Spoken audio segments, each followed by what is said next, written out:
నడిచెదను. నా ప్రియునితో నన్ను జతపరచి ఉన్నారు. దేవా నా జీవితమంతా ఏకమై ఉండెదను.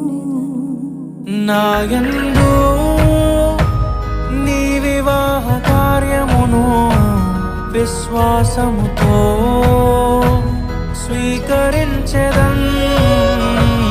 నాయందు నీ వివాహ కార్యమును విశ్వాసముతో స్వీకరించెదన్.